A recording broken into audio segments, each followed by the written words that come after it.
फरीदाबाद में आज हरियाणा महिला आयोग के कार्यालय पर 9 मामलों की सुनवाई की गई, जिसमें घरेलू हिंसा, छेड़छाड़, पति पत्नी के बीच विवाद आदि के मामले शामिल थे। यहाँ तक कि पति के जिंदा रहते दलालों और नगर निगम की मिलीभगत के चलते एक महिला का फर्जी विधवा पेंशन बनाने का मामला भी सामने आया, जिसमें यह पेंशन बनवाने वाले दलाल ने करीब 1.5 साल तक महिला का शोषण किया। बता दें कि कई घंटों तक चली इस सुनवाई में महिला आयोग की चेयरपर्सन रेणु भाटिया ने काउंसलिंग करते हुए 2 ऐसे पति पत्नी के जोड़ों को फिर से बसाने का काम किया, जिनमें पिछले लंबे समय से मनमुटाव और झगड़े चल रहे थे। वहीं काउंसलिंग के दौरान फिर से घर बसने पर एक जोड़े ने बताया आज महिला आयोग द्वारा काउंसलिंग करते हुए उनका घर फिर से बस गया है, जिसके लिए वह आयोग का धन्यवाद करते हैं। आपका जो केस आज हरियाणा महिला आयोग में आया था, तो आज आप इससे जो राजीनामा हुआ है, आपका इससे खुश है?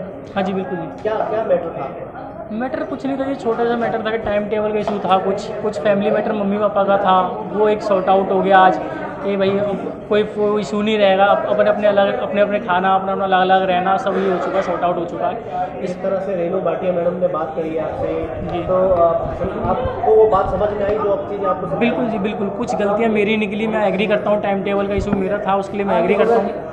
तो उस चीज़ के लिए मैं अपनी गलती सुधारूंगा आगे चल के कि वो मेरे से गलती दोबारा रिपीट ना हो। अब वो रिपीट भी नहीं होगी कि जब अलग हो चुके हैं, जब फैमिली अलग हो चुकी, फ्लोर मिल चुके हैं हमें अपने, तो उसमें अब वो इशू नहीं आएगा जो पहले आ रहा था। तो हरियाणा महिला आयोग के द्वारा जो आपका घर बसाया गया है, उसके लिए क्या कहना चाहिए? मैं शुक्रिया अदा करता हूँ हरियाणा महिला पुलिस थाने का, रेणु मैडम का शुक्रिया करता हूँ, SHO का शुक्रिया करता हूँ मैडम का, और जिन मैडम रेणु मैडम ने हमारे साथ किया है उनका भी शुक्रिया अदा करता हूँ मैं। बस नहीं, छोटी छोटी बातों पे जो मन मुटाव था वो दूर हुआ। हाँ जी, दूर हुआ। निश्चित रूप से घर को समय देना चाहिए जी। आप संतुष्ट हैं? हाँ जी जी। तो इसके लिए हरियाणा महिला आयोग के लिए क्या कहेंगी आप? शुक्रिया अदा करती हूँ तो उनका जो मेरा घर बसने जा रहा है जी। हरियाणा महिला आयोग की चेयरपर्सन रेणु भाटिया ने बताया कि आज फरीदाबाद के कार्यालय पर 9 मामलों की सुनवाई की गई, जिनमें घरेलू हिंसा, छेड़छाड़, पति पत्नी के बीच विवाद थे, जिसमें से कुछ मामलों को सुलझाने में आयोग कामयाब रहा। ऐसा था कि आज हमारे फरीदाबाद के मेरे कार्यालय में 9 केसेस लगे हुए थे, जिनमें डोमेस्टिक वायलेंस, छेड़छाड़ और पति पत्नी का आपस में नाराज़गी, ये सारे थे, जिनमें 2 बड़े पॉजिटिव केस रहे जिनको हमने यहाँ पर फैसला करके विदा कर दिया। उसके अतिरिक्त हमारे पास एक केस आया था 2 नंबर की एक लड़की का, जिसने हमारे को कुछ दिन पूर्व ये शिकायत की थी कि उसको ब्लैकमेल किया जा रहा है और उसके साथ विडो पेंशन के नाम पर एक चीटिंग हुई। जब हमने उस केस को पूछा तो हमें ये पता लगा कि इस लड़की ने बेटी की जो पेंशन बनती है उसके नाम पर इसकी विडो पेंशन बनाई गई। हैरानी का विषय ये नहीं है कि बेटी की पेंशन बनी या विडो पेंशन बनी या बुढ़ापा पेंशन बनी। विषय ये है कि बेटियों की पेंशन के नाम पर किसी ने इनको विडो पेंशन बना दी, और उससे ज़्यादा हैरानी की बात यह है कि इसने 1.5 साल तक देखा ही नहीं कि इसकी पेंशन किस नाम से आ रही है।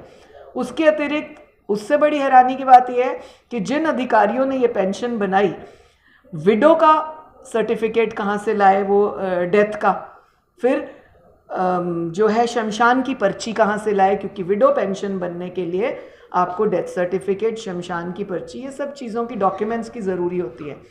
तो ये एक ऐसा गबन है जो नगर निगम के कुछ अधिकारी और कुछ ये डीलर टाइप के जो लाइजनिंग कर रहे हैं, इनका खुलासा सामने आया जब हमें उस लड़की ने कहा कि जिसने उसकी पेंशन बनाई है वो 1.5-2 साल से उसका फिजिकल मिसयूज़ कर रहा है।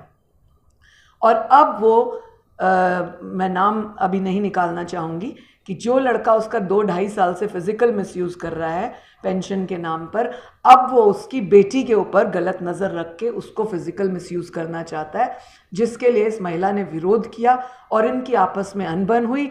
अनबन की वजह से उस व्यक्ति ने शिकायत कर दी कि ये लड़की विडो पेंशन ले रही है जबकि इसका पति जिंदा है और बेटी की पेंशन के नाम पर। यहाँ से एक खुलासा उठता है। बात ये है, पेंशन नहीं इतना महत्व यहाँ रख रही, जबकि ये भी एक अपराध है। जिन अधिकारियों ने किया वो भी इसमें पूरी तरह से अपराधी हैं, लिप्त हैं। लेकिन बात यह है कि विडो पेंशन के नाम पर, बुढ़ापा पेंशन के नाम पर, या इस तरह की किसी भी पेंशन के नाम पर ये जो सरकारी अधिकारी या जो इस तरह के लाइजन करने वाले नगर निगम के लोग हैं, ये महिलाओं का शोषण करते हैं, फिज़िकल मिसयूज़ करते हैं, ये तो हमारे पास एक केस आया है। अभी हम उस कड़ी को जोड़ रहे हैं और प्रयास करेंगे कि और कितनी महिलाएं हैं, जैसे 2 और महिलाओं के नाम भी आ रहे हैं उस व्यक्ति के साथ जुड़ी ही, हम उनके तार भी ढूंढ रहे हैं। गौरतलब है कि आज महिला आयोग की ओर से काउंसलिंग की गई, जिसमें वाद विवाद के चलते घर टूटने जा रहा था, जिसको महिला आयोग ने फिर से बसाने का काम किया है। पंजाब केसरी टीवी के लिए फरीदाबाद से सुदेश शर्मा की रिपोर्ट।